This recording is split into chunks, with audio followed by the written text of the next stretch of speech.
Well, I think recording has started, so finally we can move on. As some of you are already aware that GRFCG was established in year 2019 to constantly engage with the researchers, academicians, practitioners operating in the realm of corporate governance.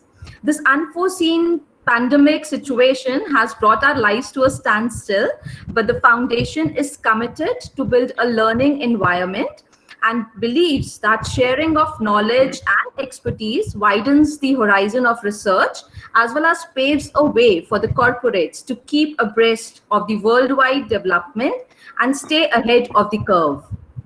Keeping in line with its objective, the Foundation launched the current international webinar series to provide a platform for serious deliberations in varied areas of corporate governance. The first webinar was organized by the Foundation on 12th of June 2020, wherein Dr. Gerhard Schneider, Director of International Management from Loughborough University, London, and Professor Jaiprakash Sharma, founding chairperson of GRFCG and also former head and dean of Faculty of Commerce and Business, Delhi School of Economics, University of Delhi, jointly deliberated on the topic corporate social responsibility during COVID-19. The second webinar in the series was organized on 15th of July 2020, where Dr. Shan Turnbull, who is Principal, International Institute for Self-Governance, Sydney, Australia, shared interesting and thought-provoking insights on the topic, the case for radical reform of corporate governance. The response to both these webinars has been overwhelming, and on behalf of the Foundation, I would like to thank everyone for their constant support in this journey. The recording of the above said two webinars is already available on the website of the Foundation in case any of you have missed it. Before going any further, it is also a pleasure to announce that Foundation will be organizing a faculty development program in late September on the topic academic writing for high impact factor journals. Professor Till Tilolika, who holds the chair of organization and management at the University of Erfurt, Germany, will be the key resource person for the same. He has published widely in the leading international journals. He is editor-in-chief of Corporate Governance and International Review, which I must tell is one of the most renowned journals in the area of corporate governance. And having a paper published in this journal is, like a dream come true for the researchers. He's also senior editor of Management and Organization Review and serves on the editorial board of Organization Science. And all of them are listed in the ABDC list of journals under A or A-star classification.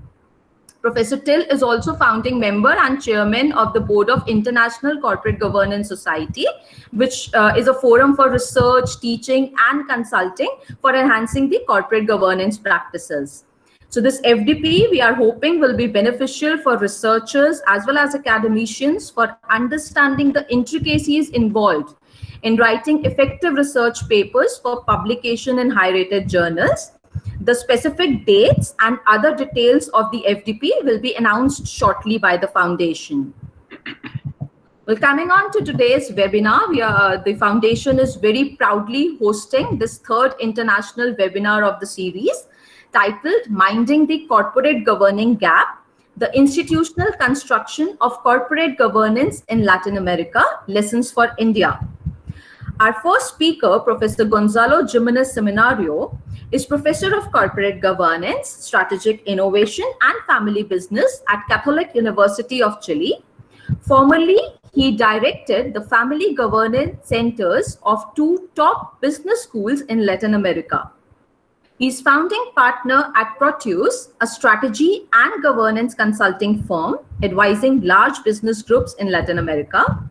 He is also non-executive director of 3 family business groups and advisor to the Chilean Association of Entrepreneurs. He serves on 3 editorial advisory boards, including that of our foundation, GRFCG. Sir holds a doctorate in governance from University of Liverpool, UK, MBA degree from Pons, Paris Tech, France, MSc degree in Finance and Economics from University of Chile. He was the first Luxic Rockefeller Scholar at Harvard University and was nominated amongst the 10 superstar MBA professors by Capital Magazine and has also co-authored several books on governance. He served as guest co-editor of the journal Corporate Governance International Review. His doctoral dissertation received 2 Best Paper Awards by the British Academy of Management in year 2018 and 2019, and it is now being converted into Palgrave Book on Corporate Governance in Latin America. As a frequent speaker at global family business and corporate governance conferences, facilitating highly interactive workshops around the world, Sir has become a global scholar now for sure, and the foundation is honored to have you as a speaker, sir.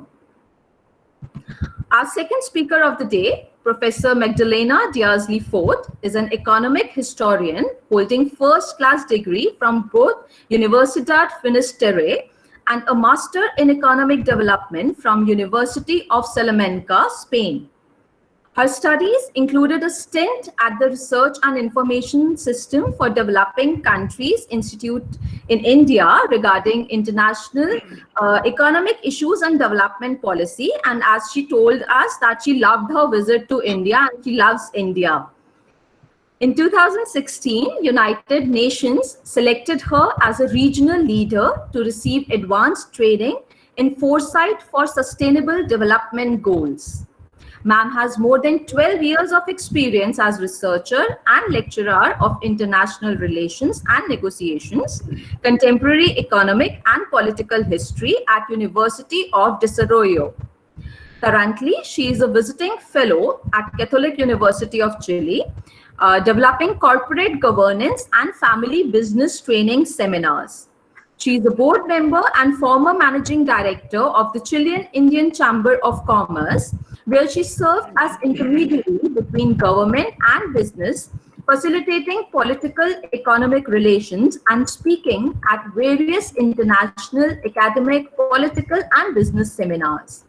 Nowadays, she is also managing director of the Family Business Association of Chile, leading a strategic growth process oriented to improve the family firm's governance standards. It's a pleasure to have you here, ma'am.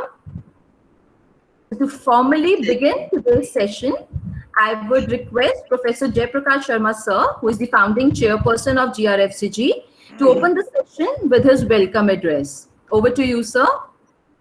Yeah, dear Professor Gonzalo Jimenez and Dr. Magdalena, eminent members of the board of GRFCG, distinguished participants, and the core team of GRFCG. It is indeed a matter of pride and privilege for all of us that two very renowned, world-renowned researchers in the area of corporate governance, Professor Gonzalo and Magdalena, are with us today to speak on minding the corporate governance gap, the institutional construction of corporate governance in Latin America, lessons for India. I met Professor Gonzalo first time in a conference on corporate governance in Italy. And again met him last year in another conference on corporate governance organized by International Corporate Governance Society at UK, where we interacted for hours on many developments across the globe in the area of corporate governance. I invited him. I wanted to invite him in our second international conference, which we could not organize in the month of April because of this current COVID epidemic problem. Not taking much time, I am very happy this time to share with all of you that around 400 researchers, mainly pursuing or having interest in the area of corporate governance across the country and outside India, registered for this event, for this webinar. Exactly, it is 391, out of which around 300 are faculty members. I am repeating, 300 are faculty members from across the country, mostly working or having interest in the area of corporate governance. And around 200 are registered from outside NCR of Delhi. And we have in that data, maybe very slowly, some of those may be joining. We closed this registration, and then finally we closed the participation in this event yesterday. We have in this data the representation of almost every state in the country. From Uttarakhand, Jammu Kashmir, Himachal Pradesh, Punjab, Delhi, Haryana, Rajasthan, Gujarat, Maharashtra, Andhra Pradesh, Odisha, Telangana, Uttar Pradesh, Bihar, West Bengal, Assam, Tripura, Mizoram, Sikkim, Arunachal Pradesh, Tamil Nadu, Karnataka, Kerala, Pondicherry, and so we have representation from almost every state. We are extremely thankful to each of you for registering and joining us for making this event remarkable. On behalf of GRFCG and on my own behalf, I extend a very warm and hearty welcome to each of you in this third webinar, international webinar organized by GRFCG.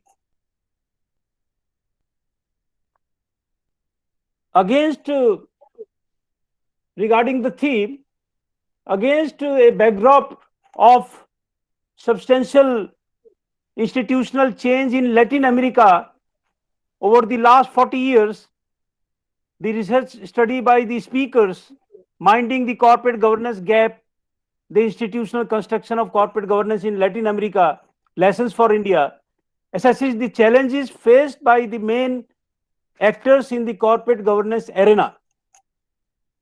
In this study, the authors follow and analyze the evolution of Chile and its governance system.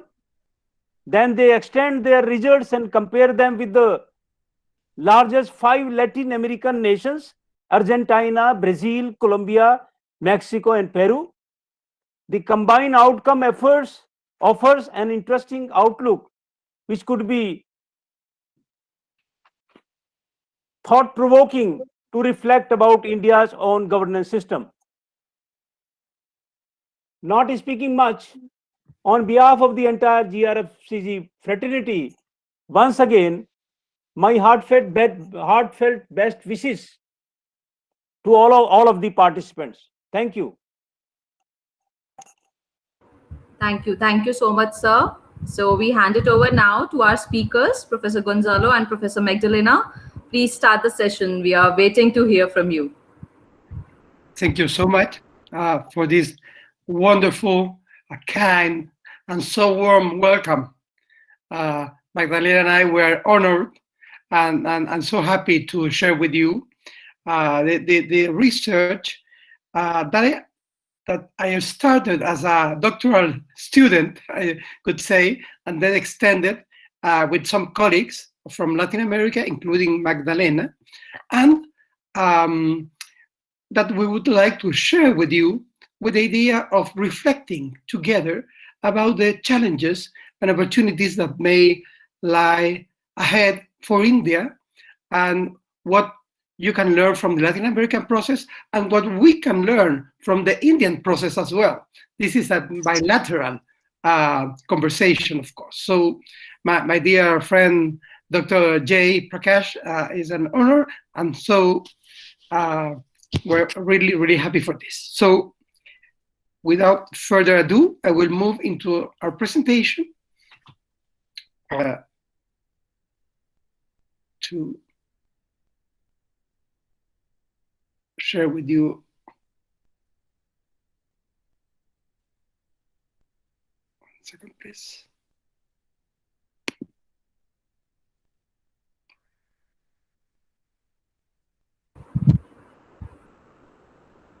All right. Okay. Can you see it? Yes, yes, sir. It is getting shared. Yeah, we can see the poster as of now. Excellent. Okay. So the name of the speech recognizes the original name of the research, Mining the Corporate Governing Gap, and the institutional construction of corporate governance in Latin America. And I just would like to stress that the add-on is lessons for India with a question mark. We don't feel we have any right, any knowledge authorizing us to provide any lessons. That's why we would just like to reflect along with you what lessons could India get from this experience. And the way we have organized this talk is the following. I will be presenting some slides with some ideas coming out from the research, and then my colleague Magdalena will be engaging you with some questions in order to try to get some lessons that could be useful both for you and for us in Latin America, of course. So I will move on then. This is the official title, and I'm glad to say that this research has been highly recognized by the British Academy of Management with 2 Best Paper awards in 2018 and 2019. And as Professor J. Prakash said, is the basis of a book we're preparing with a number of Latin American colleagues these days. Okay, we will provide you a quick background on the Chilean recent history, then move on to the research questions that mobilize us in doing the investigation, plus a very short theoretical framework, the method, finding, and conclusions. And in the process, we will be most of the time speaking about Chile, and then making the extension to Latin America, and then coming up with questions for India, that the Q&A that Magdalena will lead. Okay, to give you a flavor of the Chilean background. In the picture, you can see former President Salvador Allende, who was the first socialist president, socialist Marxist, could be called by some people, in Chile in 1970, and some pictures of the difficult crisis, economic and political crisis that we had in Chile. You can see. You can see in the picture Fidel Castro, that I'm sure you know well. I'm sorry. And this ended with a coup d'état by Pinochet, General Pinochet from the army, an army man. So Chile, to give you a flavor of Chile in 3 different moments. From 1973, from the time of the coup d'etat, to 1989, we had a military dictatorship, that at the same time was very, in a very paradoxical way, open up the economy, brought in very young Chicago University trained economists to open up the Chilean economy. This was done much earlier than all the Thatcher and Reagan liberal revolutions in the world in the 80s, because this happened at the beginning of the 70s. So Chile was really a pioneer, let's say, in terms of the open economic market, coexisting at that time with a hard, I would say, military dictatorship. Then came a nascent democracy with political openness from 1990 till 2011. This no that you can see at the bottom was the campaign against Pinochet, who delivered in a very pacific way the power to a democratically elected government. So it was very paradoxical in that sense as well. And from 2008, would Magdalena say, I normally say from 2011, we have a small tension and discussion with my dear colleague on that sense. We have been experiencing social unrest, but also we have experienced one of the highest development in the economy of the world. Chile has been among the five nations around the world who have grown the most for 40 years in the world. So this is very impressive, but still from 2011, I would say, we have a big social movement against the government.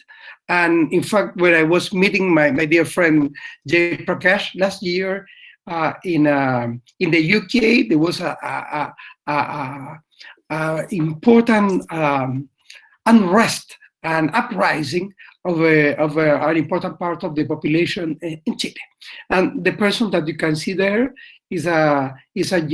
she was a young student. She is part of the MP, Member of Parliament, from the Communist Party, who led the social unrest in 2011, and being very relevant from the very radical left side. So you can see three very different moments in the story of this country, very paradoxical in many aspects.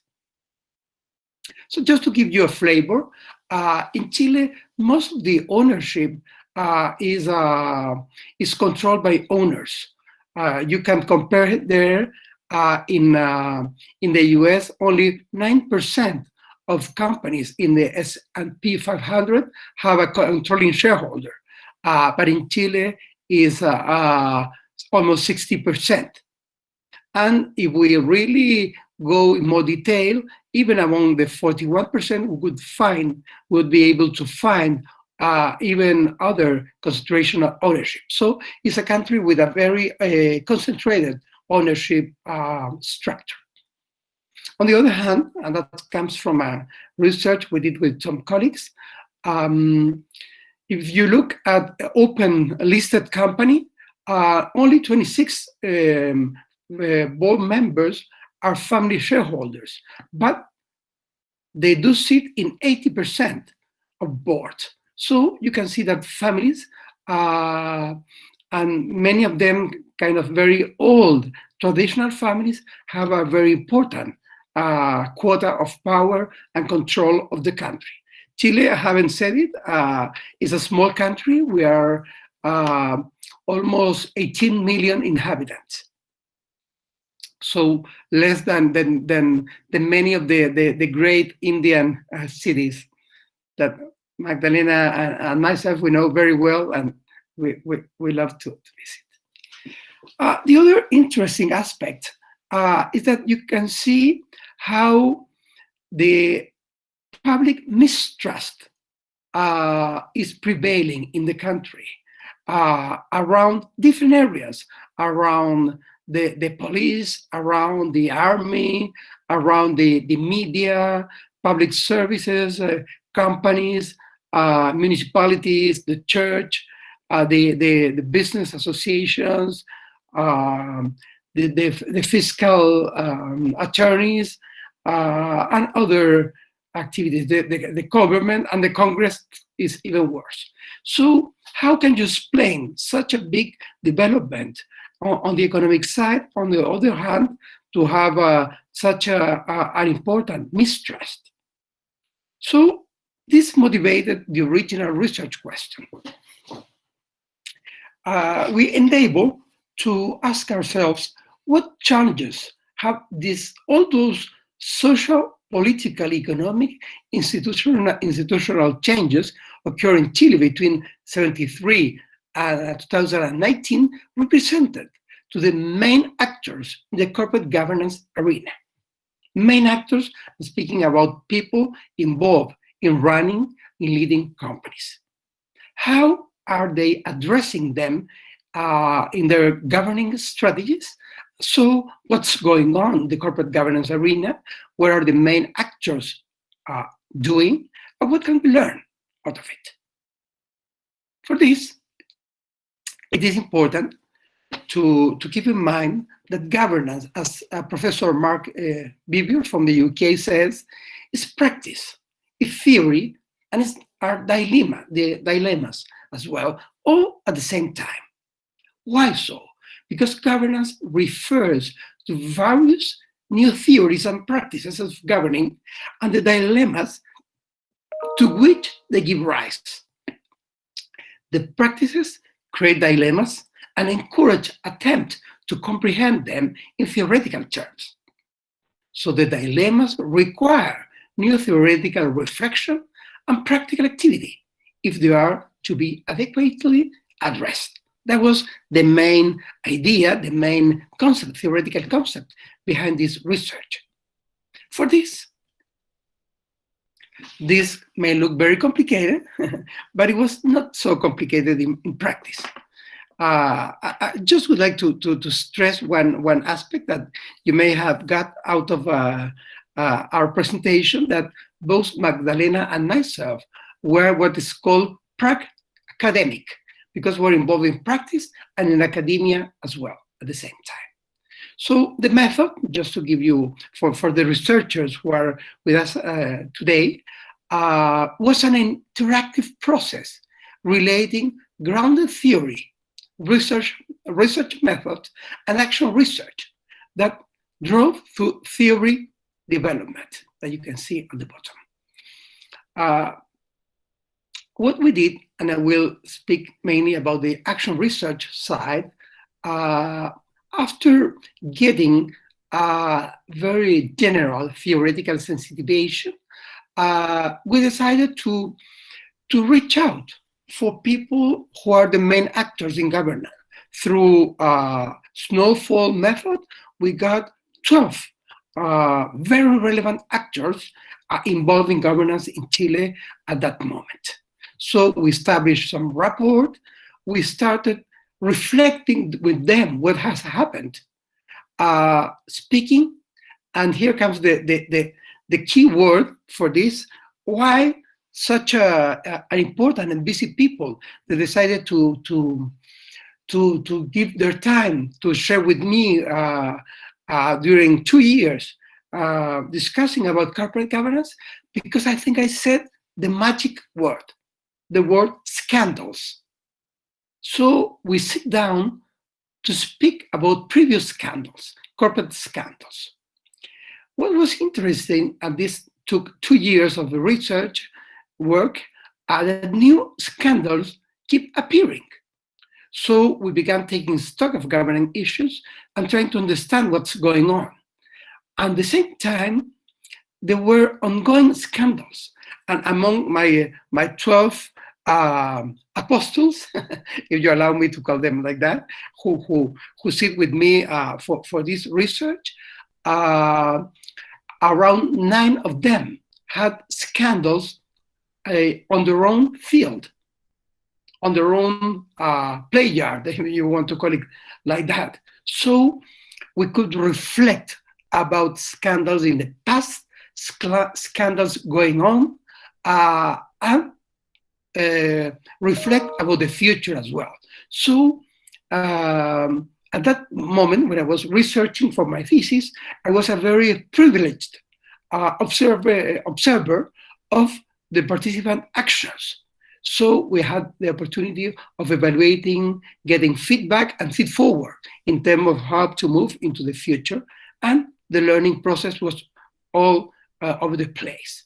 To process all the qualitative data that came out of the interactions, we use grounded theory developed by great Professor Barney Glaser, doing some strategic sampling of the relevant participant, and using then the classical grounded theory method to code and to extract the information with a comparison, with a permanent comparison method.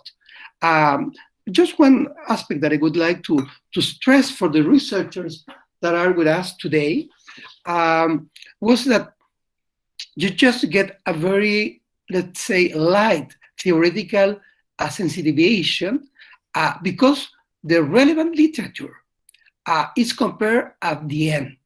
That's why this is a very inductive process.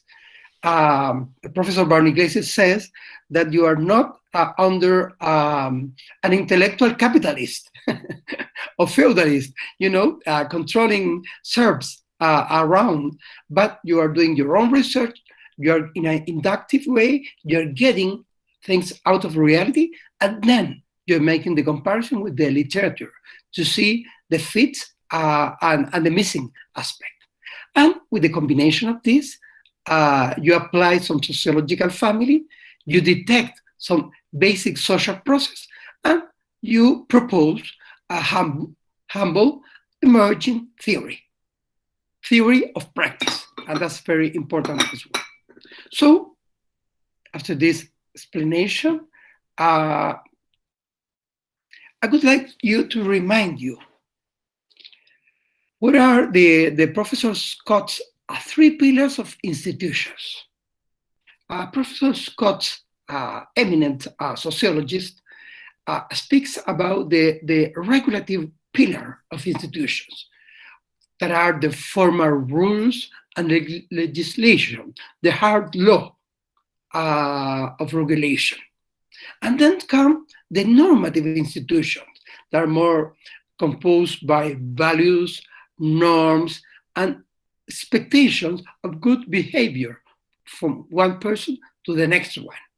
Okay, so regulative is very hard law. The second one is much more based in tradition and custom, etc. And the third one, that nowadays called cultural cognitive institution, mean cognitive concept, theories, and assumptions about how the world works. What is the connection between cause and effect? What are the mental models we use to live in life? So please keep in mind, when I will be speaking about institutions, I will be speaking about regulative, normative, and cognitive aspect of institution. And one may prevail over the other in different moments, but the three of them compose what are institutions. Okay. Professor Glaser proposes a number of sociological families to try to make sense of all the qualitative data beyond using in vivo and other software method to process the data. He proposes that we should always keep in mind, if we take this family, he proposes around 23 sociological families. If you follow his different 12 or 15 books he has written about the method he developed with Professor Strauss. And in this case, he speaks about the context, the concept what is the context, the Indian context, the Chilean context, the family context, and different contexts, and the condition. The condition means an important fact of power, for instance, around the context.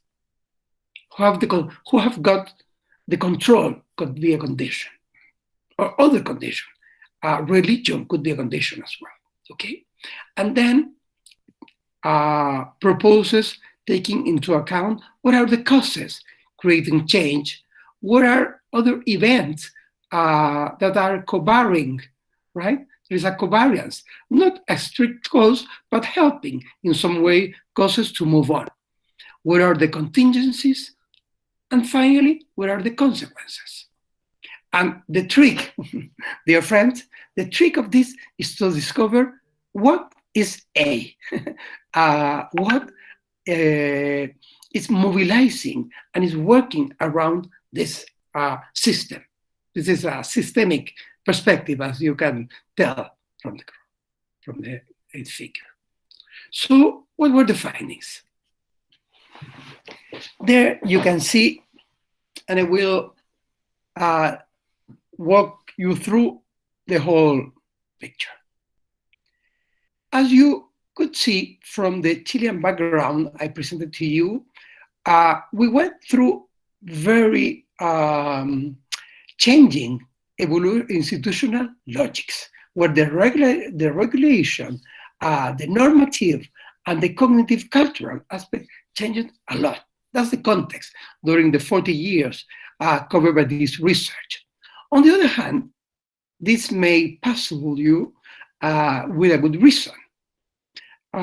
When you look at Chile at different moments in history, and Magdalena is a historian, and perhaps she may back me up on this, we have a story of leading elites, very strong elites. In fact, is this so that an advisor to the Department of State of the US, who wrote a book about super elites around the world, dedicates his second chapter of his book, to Chile. And the title of the chapter is Chile is not a country, it is a country club. So this is the condition where we have a small group of people highly connected by different aspects, who in general have been in control, that form part of the elite. And if I move one step further, Professor Ben Ross Schneider from the MIT says that the elites have been part of the development of Chile, but also part of the drawbacks to move on. So this condition is very well established in literature and in practice. In the third place, I will be presenting you in the next slide some institutional entrepreneurs, people who rock the boat, if you allow me to say so, in terms of moving the governance in the country in different moments. So institutional entrepreneurs, just to say one word for the academics and researchers who are accompanying us today, if you look at the new institutional economics, or the institutional theory, or even institutional studies from the political science, there's always an institution that controls us, the matrix, let's say. But on the other hand, we can see in practice that institutions change, as I've shown you in the case of our country. So how can this happen? If you are so controlled by this matrix, institutional matrix, how can you change? That's why economics, sociology, and others introduce the institutional entrepreneurs who are able to create some changes. So I will try to show you who are the institutional entrepreneurs on the next slide. But there we can lay the causes. On the other hand, the covariance has been an update of the regulation and its enforcement. This is been particularly relevant with the entry of Chile into the the OECD organization around the world. And of course, the contingencies have been incident scandals that have been making transparent corporate deviances. And there's a lot of literature around that. So those would be the contingencies. And we can perhaps speak a little bit later about the corporate governance challenges and strategies that have been the consequences. Well, I call the A to be discovered in this slide, minding the corporate governing gap. And we'll show you in the next slide why I call it like that. Here, we will be presenting you Chile in 3 different moments coming up to today, and then adding, Magdalena will add Latin America, the Latin American factor to this. So there we will put time, and we will be putting different paradigms, let's say. So 1973, we had the coup d'etat, and Pinochet and the Chicago Boys, as we call them here, introduced a fully economic institutional governance logic. So there was a first level of economic complexity and a very important gap. Let me tell you a little bit. Magdalena is much more aware than myself on that, but Chile had the most protected economic system of the world at that time. You could see trade tariffs that were even 1,000% of the original prices from the original markets. So from one day to the next, there was an opening up of the economy. The tariff went almost to zero. They went to 10%, and then they slowly began reducing them till zero nowadays. So I will tell you a little story here. The producers of sausages, they went to see the young Chicago boy who was the assistant of the minister, and who later became the finance minister. And they went to him with a list, with a price list of the sausages, for all the categories of sausages. So they said, Minister, those are the prices that they should fix for our sausages, because we have studied the labor, the capital intensity, the productivity, and we think those are the right prices for the sausages for you to fix them. And the Chicago boy in charge, I was a little bit surprised, but not so much, and said, well, at this moment we have an open economy in Chile. So you put the price that you wish, and then you see if you're able to sell them or not. Oh, yes. Oh, thank you, mister. They said, and they went down. And then they came back in the afternoon with a second price list, but lower than the price in the morning. They couldn't believe that the minister might be bluffing, could not be serious. It could not be so irresponsible to leave the freedom of price. But they did. So there was a big, big gap for those entrepreneurs at the time, or businessmen trying to survive in radically open and unprotected market after being the most, or among the most protected one around the world. What did they do? The Chicago boys acted at that time as efficiency-oriented institution entrepreneurs, pushing and moving the envelope of the possible towards a logic of competition, efficiency, or disappearing. That's why if we take the covariance of this in terms of governance became very quickly the challenge of directing companies to maximize the economic value for shareholders. That was it. So, as you can see, this is a kind of normal capitalistic perspective, and is absolutely all right, but there is no framework. There is no values, there is no purpose, there's no ethics around that, because the purpose was there. If you did a bad action, well, you could pay the penalty. You could be fined, you could be fined as well to pay it, as long as there was a cost benefit that was favorable to making the deed, right? Okay. This had a very important effect, that Chilean companies began progressing very quickly. Many of them disappeared, of course, went into bankruptcy. Excuse me.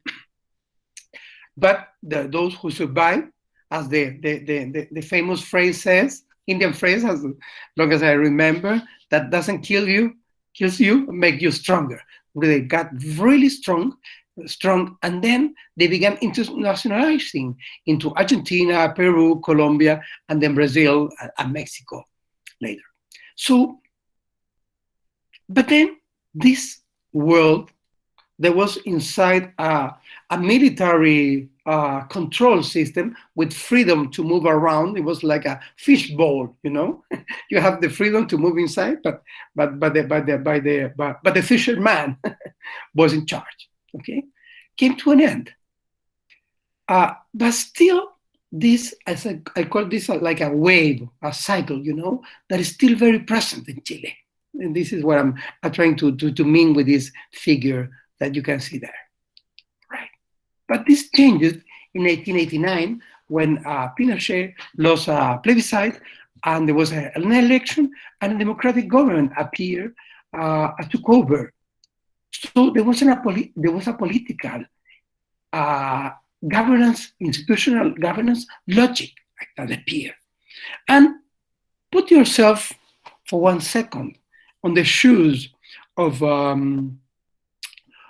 those board members, businessmen, entrepreneurs, controlling shareholders, who were in highly regulated sectors. They felt very exposed to political forces. So their gap, just as the first gap was surviving in a radically open and unprotected market that they closed with efficiency-oriented institutional entrepreneurship, in the second case, it was very difficult to prosper in this field. So they went for what we call influence-oriented institutional entrepreneurs. And many political actors began to be invited to be part of the governance of companies. So a phenomenon that is very spread worldwide, and we know that in India it happened quite often, that where you have this movement between government and business all the time. So governing became coexisting, aligning, and controlling the powers that be, the really factic power, let's call them. So at the beginning, I wanted to be aligned with the government. I want to have a bridge to reduce the transaction cost. But then some companies began trying to control some actors in government. So this is the second wave. And then in 2011, with this political unrest, appear a new social, in this case, governance logic. The young lady that I showed you before, she led a movement against profit, or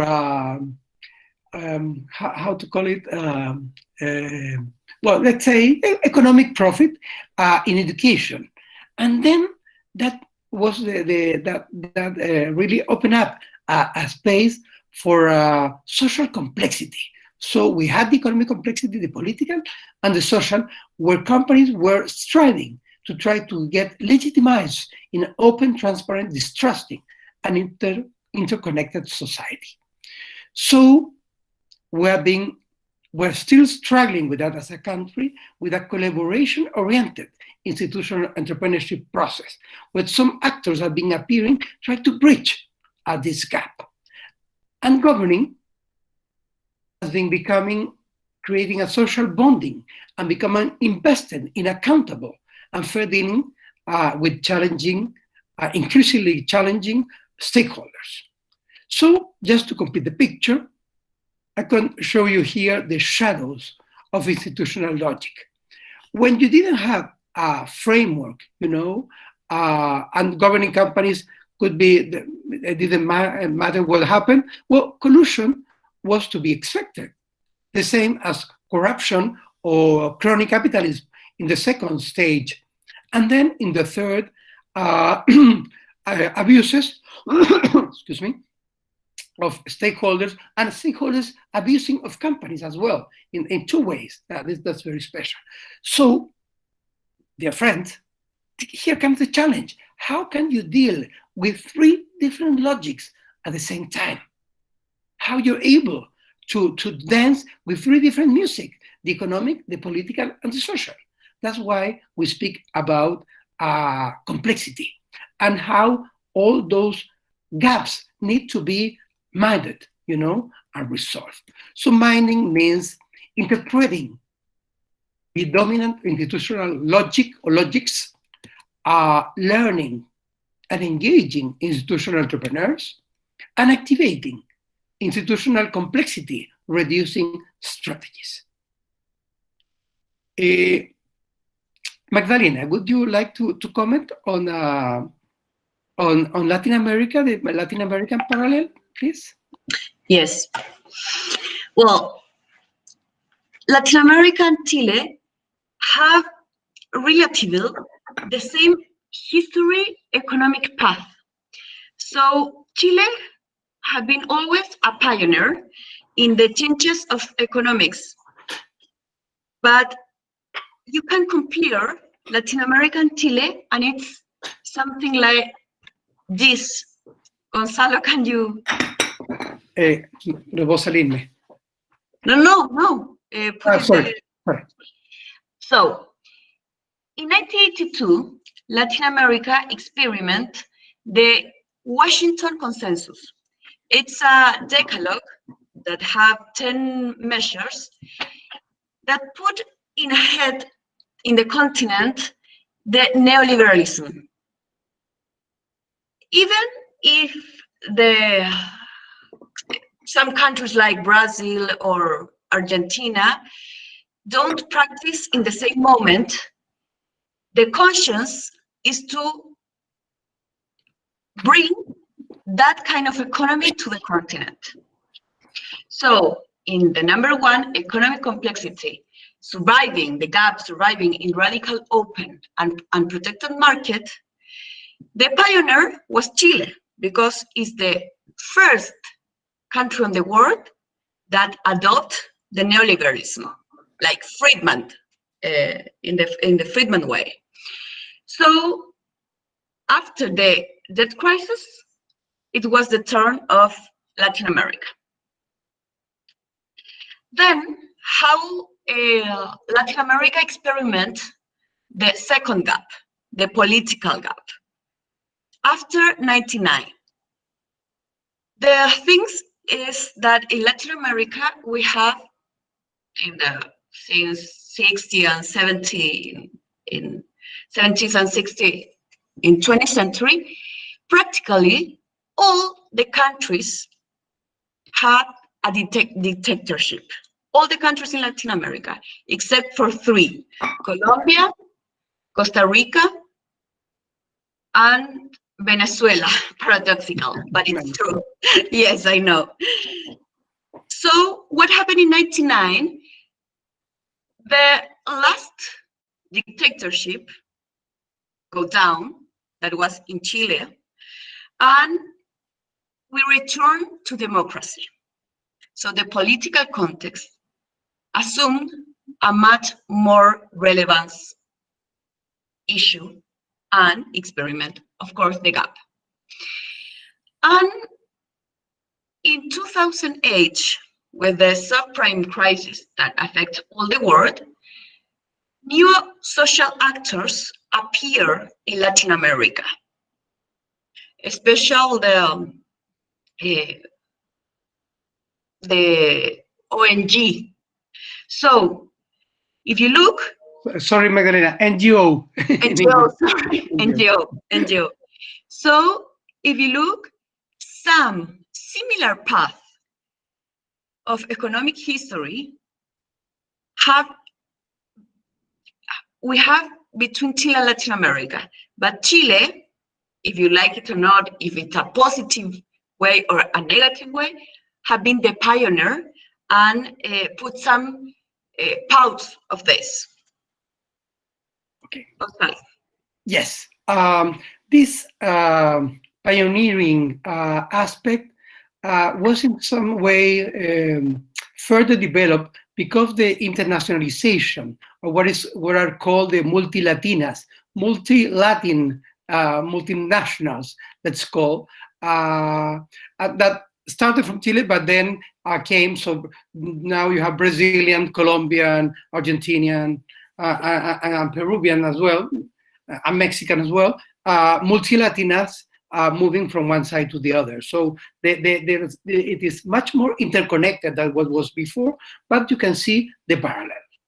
Okay, so this is just an example of a social movement combining entrepreneur, business people, academics, and also people from indigenous people, social NGOs, organizations, and all of that. Just to give you a flavor of the movement, and that's been very, very active from 2018, more or less. So what are the conclusions of the Chilean part? And then we move on to make the connection with Latin America. Well, the changes occurring in this period have represented enormous challenges for the main actors, requiring them to interpreting, learning, and acting in a coherent manner, with three different institutional logics. Those logics have not replaced each other, mixed or blended, but have substantially increased the complexity of governing. And each institutional logic has been introducing ethic and aesthetic measures, propelling a drive to judge, act, produce under parallel logics. So you may imagine the level of tension among those aspects. And then the action of innovative institutional entrepreneurs has brought institutional changes and shown the way how to handle these new challenges. So these findings represent a practical guide to governing actors facing institutional complexity in order to expand their insight, incorporating new perspective and learning new skills to apply them in action. Just a brief comment on that. After presenting this in many different venues around the world, this model and with the logics is being applied in some of the former Soviet republics, in part of Eastern Europe, and in Africa as well, and other Latin American countries, of course, because they have seen parallels between this process model and what they have gone through. So our proposition is that governing can be considered as minding the institutional gap, thus driving what we can call the institutional construction of corporate governance. If we make the link now between those governance innovation in emerging markets, this is a study by a very recent study, as you can see, 2020, done for China and Korea. Seeing the mechanism of governance innovation in emerging markets, and that may be interesting for you in India, where they connect that it is the relationship between embeddedness and agency that create governance innovation in emerging market. Embeddedness, it can be relational, cultural, and agency, the agency of the particular organization, the social position it occupies, the individual experience of managers, and that the combination of both, according with Parks and Kaiser, explain the heterogeneity in the different bundles of governance, corporate governance system. From you. Sorry? What are the dynamics that appear from the... Okay, so what about Latin America? In Latin America, I'm working, we're working, sorry, with Magdalena, with a number of colleagues. You can see them here in the different countries, try to understand first the idiosyncratic institutional context they belong to. For instance, family control, market concentration, as I showed you about Chile, board interlocks, social trust, business networks, elite domination, globalization, among other regulatory update, etc. And try to understand the different prototype best practices. For instance, one that we know that is very relevant in India in current discussion, the separation between CEO and chairmanship. The board, the duties, structure and composition, CSR, a subject that is very important for the research foundation that is our host today, corporate governance code, comply or explain mechanism, standards, board evaluation, non-executive director, independent directors, ESG report, etc. And so what we're adding is that we need to find in each case, in each country, in each situation, who are the institutional entrepreneurs. Among the ones we have found in Latin America are those Chicago-trained economists, the stock market, Securities Commission, Chamber of Trade, interlocking board members, business families, foreign multinational, antitrust agencies, among others. So with this gives you an idea of who may be rocking the boat in terms of trying to change the idiosyncratic institutional context to provide a drive to move into prototype best practices. With this, I turn up to Magdalena with this reflection from former Václav Havel, former Prime Minister of the Czech Republic. I suspect myself, so that could be an inspiration. So let's move on next then to the question that we have for you. Q&A. Magdalena. Thank you, Gonzalo. Now is the time to learn from you. What are the dynamics that appear from the reality in practice in India? Thinking with the grounded theory framework, what is in the reality in India that can we do some framework, some characteristics, some features? So Nina, can you choose someone for the public to answer after I do the questions? First question. The idea is that we can reflect together, the reflective questions. What prevails in India governance national system amongst got three pillars? Regulatory, hard law, normative, customs, or cultural, cognitive, that is mental models. What is India ahead? We love to hear from you.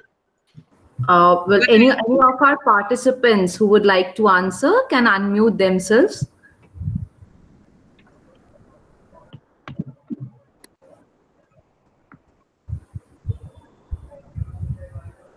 Someone yeah, is there someone who wants to answer? Can please unmute themselves and answer? Yeah, can I add here something? Sure, sir. See, so far as the regulatory framework of corporate governance in India is concerned, our corporates are governed regulated by the provisions of Companies Act 2013, LODR. Earlier it was known as Class 49 of the listing agreement. Now it has been changed to LODR.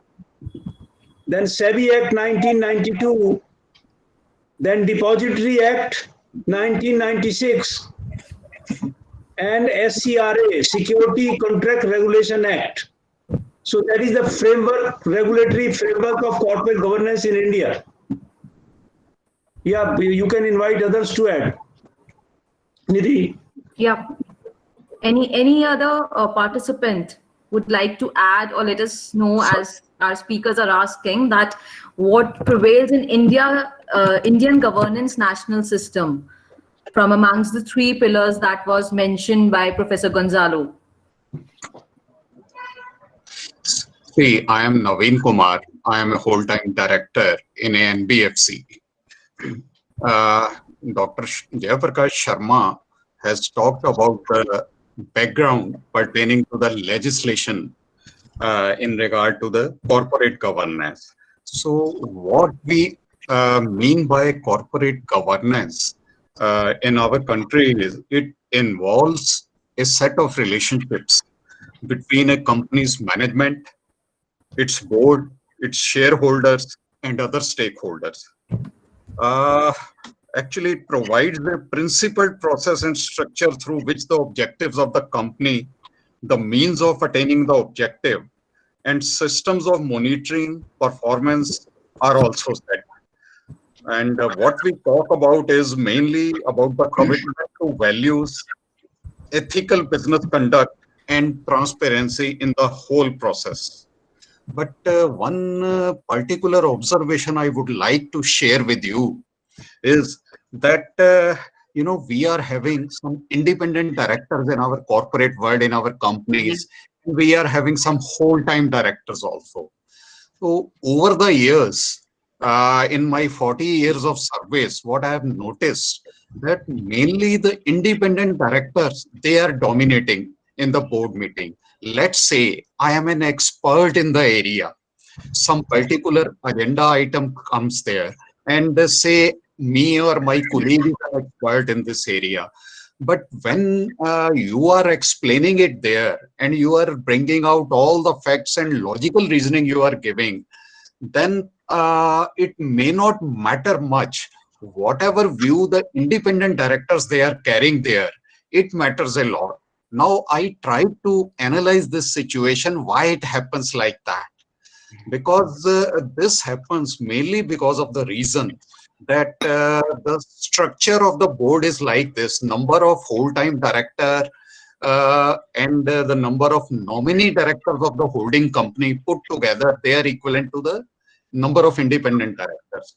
Now there is always a difference of opinion between the nominee directors and whole-time directors, but generally the independent directors, they are united for certain reasons, which of course I don't want to speak out here clearly. And sometime, oral directions may come from independent directors to perform in a particular way. But then in the meetings, otherwise, there is a talk about this accountability, fairness, and transparency, all these three pillars. There is a talk about that. But actually what is happening, that may be a different scenario. Now, another issue associated with this is the senior management of the organization. They are having the actual information and knowledge about the performance of the company available with them. But the whole-time director, basically, they are answerable. They are legally accountable for protecting the interest of the shareholder. Now, keeping in mind these two aspects, one is dominance of the independent directors, and another thing is that the whole-time directors, so they are legally responsible, but they may not be having the in-depth information about the operations of the organization. So it creates a sort of complexities, is what I have seen. Now, three things: social, political and economical, which you had talked about in your presentation, the issues on these three fronts, they are appearing in our day-to-day operation in our organization also. So it is a very complex situation. In the boardroom, you are discussing something within the framework of these three pillars, but actually behind the scene, there may be some different kind of situations, different kind of pressures. So the onus lies on the whole-time directors to face this situation and come out with the solution. So they are put under a lot of pressure on everyday basis, rather than acquiring some further knowledge or excellency in the area. Most of the time they remain worried how to tackle this particular situation so that they may not face any problems. So this is something which I want to share without taking more of your time. Okay, thank you. Thank you so much. Thank you for your valuable comments. Actually, going to move forward. Maybe To for that the kind of- information of all participants here, Mr. Naveen Kumar is the Executive Director of PFC, Power Finance Corporation of India. So he is a very senior person, the person who has just addressed. So And now answer sorry for itself The third one.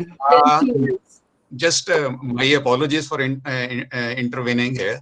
Now I am one step ahead of executive director. I am a whole-time director now. Okay, whole time director. Yes, yes, yes. Congratulations for that, sir. Very good. Very good. Magdalena. Okay. Gonzalo, there are so many questions. So can you move to the third one? Okay. Okay. So after the brief review of the Chilean and Latin America corporate governance dynamic that we have discussed, can we extrapolate some of the scenario and increasing complexity to the Indian context? Even if it happened in different order, if political, social, or economic order is different. What institutional logic do prevail in India nowadays? Political, economic, or social? Family, state, and what are the implied challenges for you? Who wants to answer? Again, the question is open to all the participants.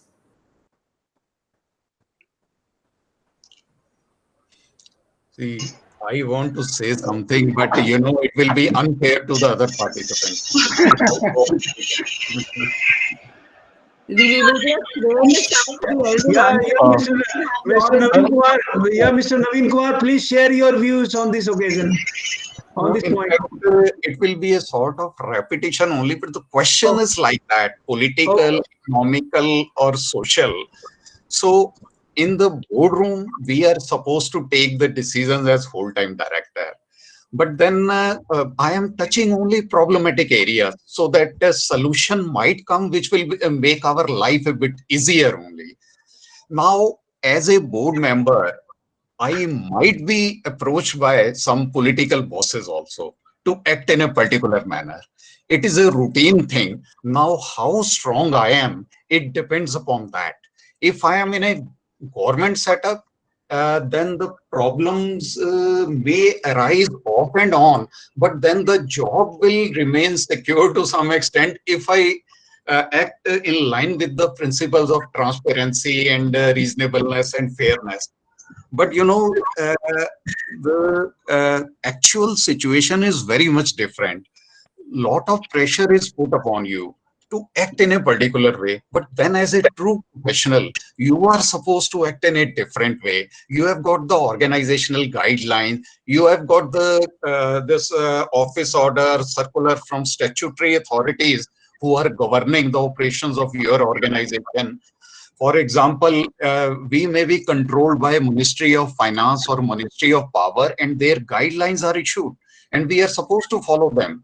And I'll be acting in line with that. Now, it is very difficult to create a balance between the two situations. Political bosses, they are saying one thing, and guidelines, they are saying another thing, and your conscience is saying another thing. Now, on a daily basis, for a plethora of items, you have to exert yourself, you have to apply your mind that how you can balance the interest of all the parties so that nothing wrong is done with the organizational interest or with the interest of the country and with the interest of the society. And the pressure will be there upon us to maximize the wealth of the shareholder. Now, if I listen to one particular person or segment, then perhaps I won't be able to do justice with the interest of the shareholders. And the same way on the social front also, when the news items, they appear in the newspaper, because this press reporters and all, they are always busy locating for some interesting information with lot of spices. Some information appears, it goes to the public start looking it from their angle only, and then there is sort of feeling of mistrust it generates, it is created there. So the problem appears on political front also, economic front also, and social front also. Most of our senior executives, as I have mentioned earlier, they are supposed to find out the solution in this particular very complex environment.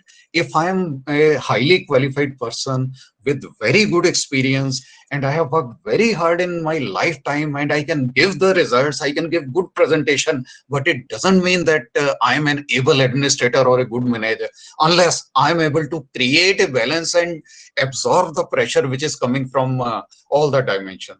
But the most unfortunate part is, suppose even at this top level, I want to upgrade the level of my knowledge in my free time. That is generally not available here, because at that time I'll be utilizing in devising the ways and means to manage the situations which are emerging every day. Thank you. Very good. Thank you. Thank you so much, sir. I think Dr. Sudeep Chakraborty has also given us something in the chat box. So would you like to unmute and add something to this? Gonzalo, just do one more question because the time is. Can I participate? Yeah. Getting some answers, I think, in the chat box. People are putting their answers. Very So, good. Dr. Nidhi, yeah. can I add something Please, to that please, point? please, sir. Please, Mr. Bhuman. Yes. Yes. Good evening to everyone. I just like to add to the point already mentioned by earlier speaker on the issues relating to the political, economic, social, or state, all these things. Now, Indian structure, corporate structure in India is of different types. It composes of public sector, private sector. Within private sector, we have the family business, then small types of business. So different business organizations under the corporate setup. We have different types of business, and hence this issue of the pressure of the political or the economic interest and the social interest are mostly of diverse nature.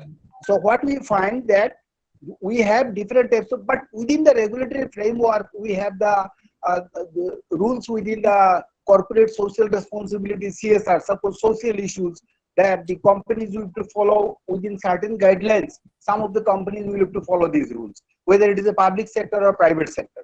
So like this, our structure is, as we have different types of structures in the corporate setup in our country. So little bit of imbalance is there so far as the issues of economic, political, and social are concerned. In public sector, as the earlier speaker has rightly said, that there may be more pressure from the political side, but even then decision making as a corporate board of directors or the board completely will have to based on the transparency and other corporate governance issues. So I think this is the issue in Indian context. Yeah. Thank you. True. Thank you you. so much, sir. Dr. Thank you for Shikhar, your- would you like to add something? You have written the answer, I think, in chat box. Would you like to add and Ma'am, may unmute I? the mic? Yes, I would like to add one thing here regarding the institutional logics which prevail in India. I definitely feel that it also depends upon the stakeholders of the company. That how much the stakeholders, what kind of holding does the people have, the institutions have, and also the ownership pattern. As in India, family-run businesses dominate. And I certainly feel that corporate governance is dynamics actually is based upon the kind of ownership structure the company has, whether it is family based or it is otherwise. Thank you. Thank you very much. So we're going to move to the last question. Sikha, can we see your face? Yes. Sikha. Ji, sir. Yes, show your face. Okay, fine. Thank you. May I add something? This is Rajneesh. Yes, Please. Yeah, this is Rajneesh Jindal from Symbiosis Law School, Noida, and I'm working as a professor of corporate governance. And in this direction, basically, what I have observed that generally what happens, we basically ignore the stewardship theory. So generally, we focus upon the agency theory, and we generally talk about like what exactly is the relationship of shareholders with the managers or the directors. But ultimately, in India, we cannot ignore the fact that we have nearly 18 lakh companies, 18 lakh companies in India, and out of those companies, if we go by the corporate governance failures, it is a like minimum ratio. So point is, in India, because of the family-run businesses, we basically have this stewardship theory with us, and in this theory, the managers and the shareholders, they are not separate, they are one. And because of this relationship in India, the companies are very well managed, and this in this framework, this entire framework which you mentioned in the figure number 1, that embeddedness and the agency, the relational, cultural, social position, and the individual experiences, so all things are basically inherent, are present in case of family owned businesses. So that is the basis, that is the base of this Indian scenario in corporate governance. That is my point. Excellent. Thank you. Thank you. Now we're going to just ask the last question and then open the camera for all the public. So, what gaps do you perceive in Indian corporate governance? Are Indians boards minding them, like the title of the testimony for Gonzalo? How so? Gonzalo, can you put out your presentation to see the faces of the public? Of course. It'll be my pleasure. And please, welcome to whatever question that you want to ask. Or comments. So would our participants like to answer that? What are the gaps in the Indian governance system? And are the boards minding them or not, or how? May I, ma'am? Please, sir.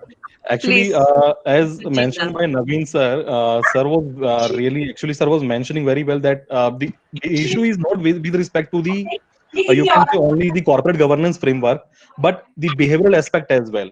So generally, we tend to ignore the behavioral aspect, and if we want to create a sound framework, a corporate governance framework in any country, be it India or any other country, we have to basically focus upon the behavioral aspect as well. So by going through that, we can simply say in India, we are not, you can say, we are not having the lack of the corporate governance rules or regulations. We are having very sound system as such in the legal framework. But when we talk about the behavioral aspect, so sometimes, because I was in corporate for 10 years, so even I have observed that in corporate, sometimes basically directors or managers, they tend to not to follow the rules, but ultimately the behavioral aspect is the only thing which I would like to focus upon. And because of that, I can say we cannot come to a conclusion whether these things are being followed or not. But ultimately, yeah, absolutely, sometimes no, but obviously it is yes. So in India, I can say managers or the directors, basically they are concerned with the corporate governance laws unless and until the political issues come into picture. Thank you. Thank We you. have something in chat box from Dr. Sunita Upendra Kumar. Ma'am, would you like to unmute and add? Yeah, I'm Dr. Sunita Sharma. I'm from Faculty of Management Studies, Vadodara, MS University. Sir, I would like to add that I'm following this corporate governance evolution right from 1997, since the first committee was made. But my observations are that mandatory requirements are followed by the companies by letter of the law and not by the spirit of the law, spirit of the practice. Secondly, I would like to say that 2013, we had one provision of appointment of women directors. But how the women directors are appointed, whether they are contributing or not, such observations are not yet clear. Next is we follow the patriarchal pattern of the society. So the controlling shareholder, who is a patriarch, will hardly allow somebody to pitch in into and decide the strategy for the companies. Okay. The next one is the structure and process. The structure is governed by the mandatory requirement, but process on the other hand, though there is a mandatory requirement, but process is just like a black box, wherein we cannot peep in and see that what is going on inside the boardrooms. So we are lacking some research on that area. But yeah, the independent directors, who is paying them, and how they are behaving, whether they are taking the right decision in the interest of the larger stakeholders, that are yet to be understood. But as far as the mandatory requirements are concerned, on paper, they are very good. The other thing is that whenever we talk of corporate governance in Indian scenario, people talk of CSR only and ethical practices, nothing more than that. What people are doing for organization, how strategy they are deciding, that everything is very, very unclear in Indian situation. So Okay. that's from my side, sir. Thank you, Dr. Sunita. I just wanted to comment on your very interesting comment that the value of the research we did was that we were able to get into closed doors, to see the inner world of corporate governance. And as you say, this is a key aspect to really get a grasp of what's really going on inside. So I really appreciate your comment on that sense. Thank you so much. Sir, I did my PhD in corporate governance in 2003. Nice. Yeah, that's long back. Yeah, that's great. That's great. Well, if anybody else wants to add, they are welcome. And in the meantime, I would also like to remind you that in case you have any queries from our speakers, you can put that in chat box. So after that, we can take up after this session, we can take up the question and answer. Yeah, Dr. Nidhi, can I add here? Please, sir, please. See, today's corporate governance has too much emphasis on box ticking in India, and not enough emphasis is on practical wisdom. To me, it is more a human problem than simply ticking of the boxes, because no amount of corporate governance checks, balances, norms, codes, standards, or any regulation can change the character of a man. Like leopards do not change their spots. So when Satyam IT company in India failed, there was a press conference, and Narayan Murthy, the founding chairman of Infosys company, he was asked by some media person, Satyam IT company was complying almost every code in India, not only Indian code, but best of the best code of the world. But how come that company failed? Narayan Murthy replied that any person or unity or any corporate or a country or any family, if with promoting feudal character, is bound to collapse sooner or later. And if any corporate is promoting democratic values, is to survive and progress. I think that is the major problems which I have noticed not only in India, but across the globe. Thank you.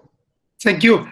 May I share with you very briefly one slide that touches the behavioral aspect that was mentioned before by our friend here, and that Dr. J is also taking from the human side. Just a quick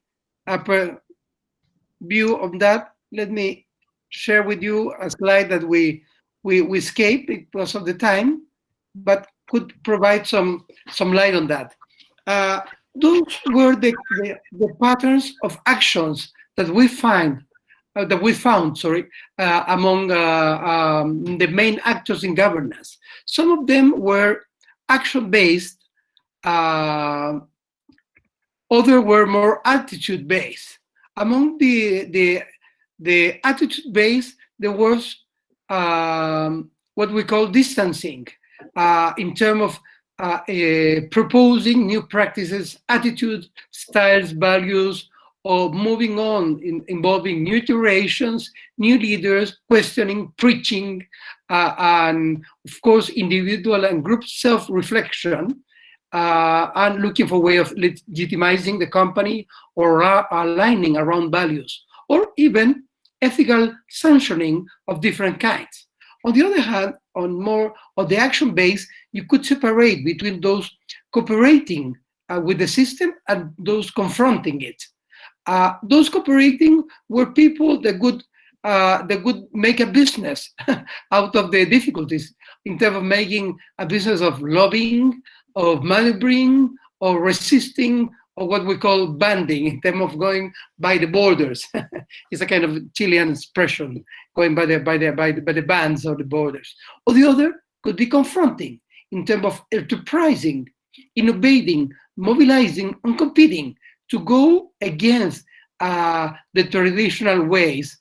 For instance, developing an electronic stock market in many years ago to compete against the country club of the traditional stock market, Chilean stock market in that sense. So you could find them ways of confronting and cooperating from the action or from the attitude perspective. So this is just to give you a flavor of the human aspect that we didn't have the chance to share there. Okay, I'm back. We're back. Any other comments or reflections to share? Well, I think it's only one question that we have got. If you'd like to answer right now, or we can mail it to you and you can send your answer by mail, whatever is comfortable to you. Okay, I can see one from Rishabh Exactly. While inductive approach, I would say that comes from on one side of being a practitioner myself. So there was a very privileged access to the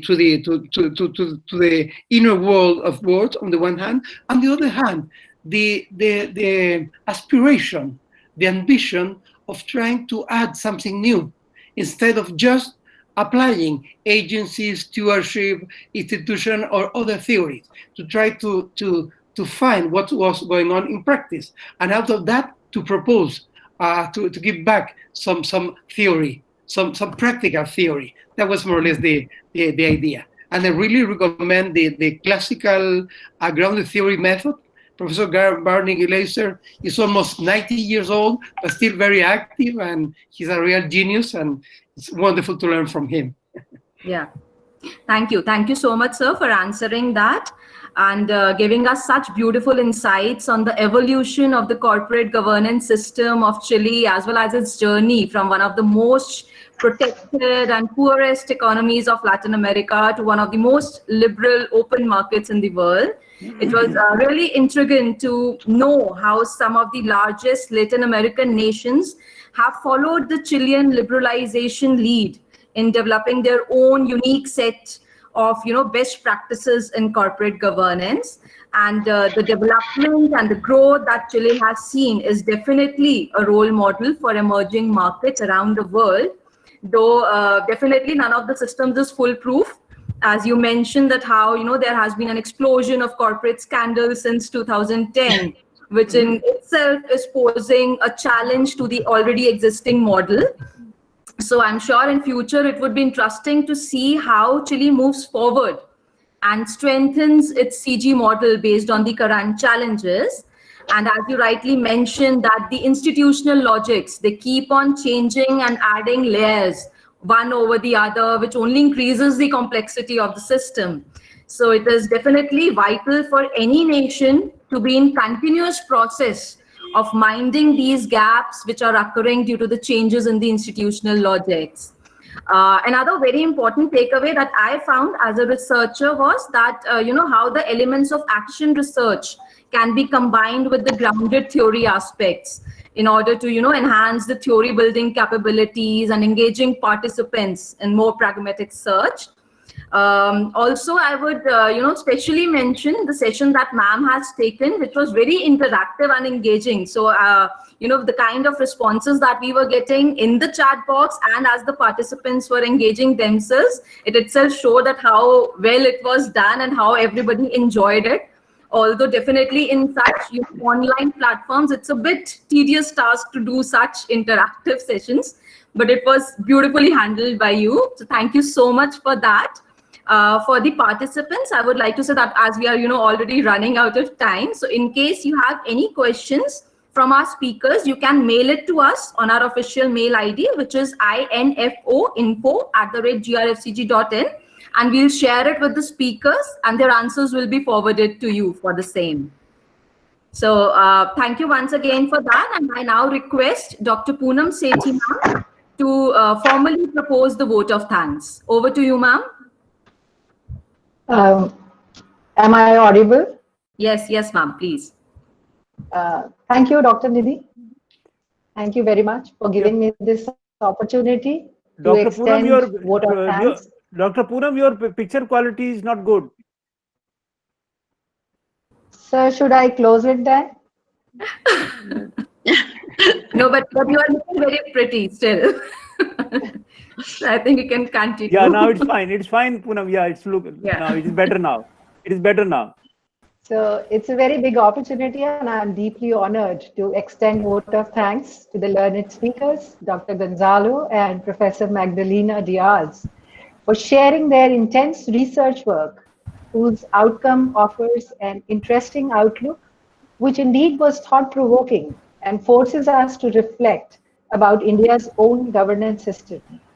Their research work has crystallized the new corporate governing imperatives and have extracted managerial and theoretical lessons, thus contributing to both professional practice and academia. Their findings represent a benchmarking guide to corporate governance in emerging markets worldwide. It has etched out some remarkable lessons for the public policy designers and regulators, encouraging them to explore options and imagine new ways and solutions to throw light on the key levers that determine governance system.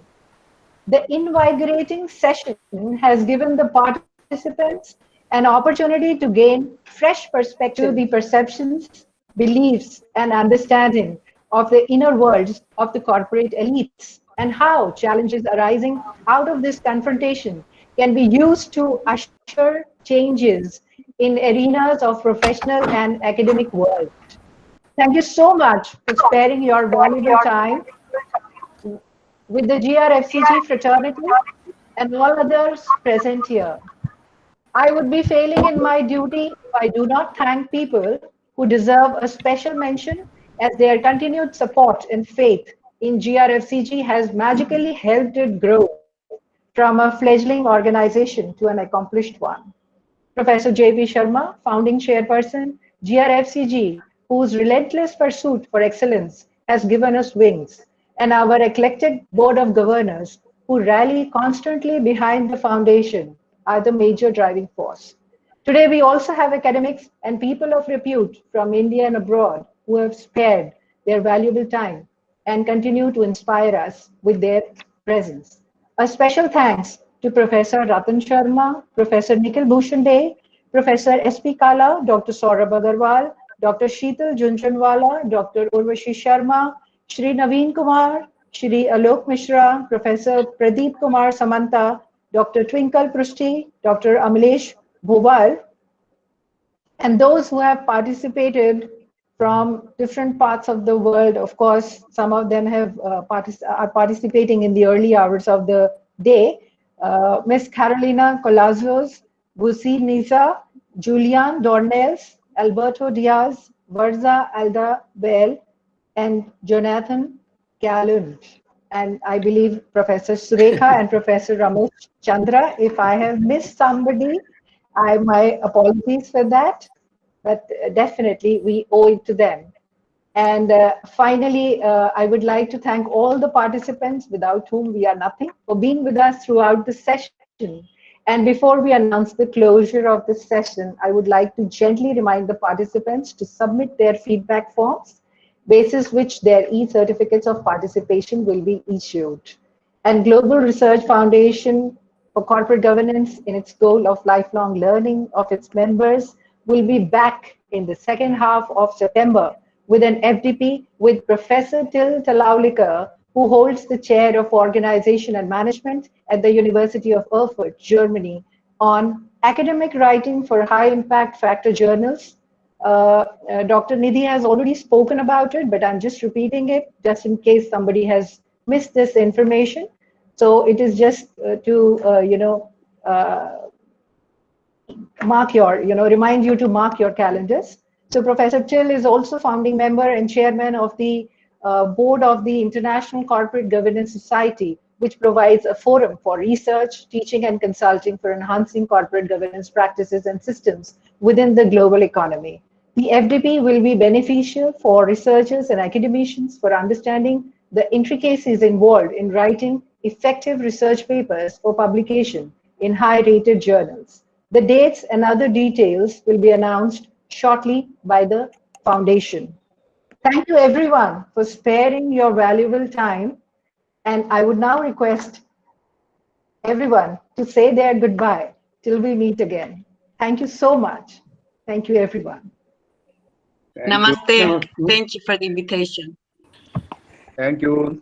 Namaste, ma'am. Thank you so much. Thank you so much for being here. Thank you. Thank you. Such a pleasure. Have a nice day. It was a pleasure. Thank you. Bye. God bless you. Bye. Take care. Thank you. Bye bye.